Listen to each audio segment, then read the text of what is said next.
Сәлем достар, менің каналыма қош келдіңіздер. Бүгін сіздермен өте дәмді болып шығатын коржықтарды жасайтын боламыз. Ол үшін ең алдымен ыдысымызға 3 жұмыртқаны саламыз. Оның үстіне 1 стакан қант, яғни 200 грамм қантты саламыз. Қантымыз ерігенше жұмыртқа мен қантты жақсылап венчиктің көмегімен араластыратын боламыз. Қантымыз еріп жақсылап араластырып болғаннан кейін оның үстіне 50 грамм сұйық майды құямыз.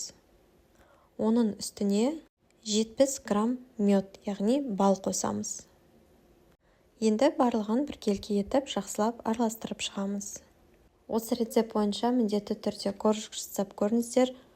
Барлықтарыңызда бір жасағаннан шығады және де бұл рецепт барлықтарыңызға ұнайды деген ойдамын. Барлығын жақсылап араластырып болғаннан кейін оның үстіне 1 чай қасық сода қосамыз. Барлығын жақсылап біркелкі етіп араластырамыз. Массамыздың үстіне соданы қосқаннан кейін содамыз әсер етіп көпіршіктер пайда болып жатыр. Бұл өте дұрыс.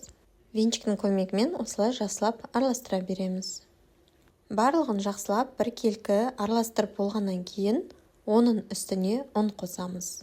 Коржикке ұнды мен стаканмен қосамын. Жалпы қосылған ұнның мөлшері 3 стакан.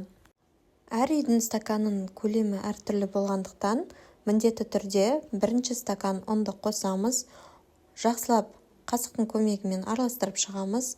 Оның үстіне 2 стаканды қосамыз. Жақсылап араластырамыз. Және оның үстіне 3 стакан ұнымызды қосамыз. Жақсылап араластырамыз. Егер қажет болған жағдайда тағы да ұн қоссаңыздар болады, 1 стакан немесе жарты стакан. Міндетті түрде қолымыздың көмегімен жақсылап араластырамыз, қамырымызды дайындаймыз. Дайын болғанын қайдан білуге болады? Қамыр қолға жабыспауы қажет. Дайын болған қамыр қолға жабыспайды. Міне біздің қамырымыз дайын болды. Қамырымыз өте жұмсақ және де қолға жабыспайды және песочный қамыр болып шықты. Енді оқтаудың көмегімен жаятын боламыз. Қамырды жайған кезде қамырларымыз не жұқа болмауы қажет, не қалың болып кетпеуі қажет, орташа қалыңдықта жайып шығамыз. Қамырларыңызды жайған кезде қамырдың астына кішкене ұн сеуіп кетсеңіздер болады. Мен коржықтарымды осындай формамен істеп шығатын боламын. Сіздерде қандай форма түрі бар? Кез келгенін пайдалансаңыздар болады, немесе форма болмаған жағдайда стаканның басымен дөңгелек формаға келтіріп істесеңіздер болады. Артық қамырлардың барлығын алып тастаймыз.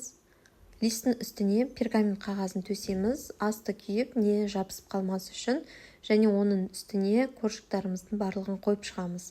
Коржықтың бетін жұмыртқаның сарысымен, тек қана сарысын жағып шығамыз. Осы рецепт бойынша менде 20 штук коржық шыққан болатын. Жұмыртқаның сарысын жағып болғаннан кейін вилканың көмегімен осылай узорлар сызсаңыздар болады.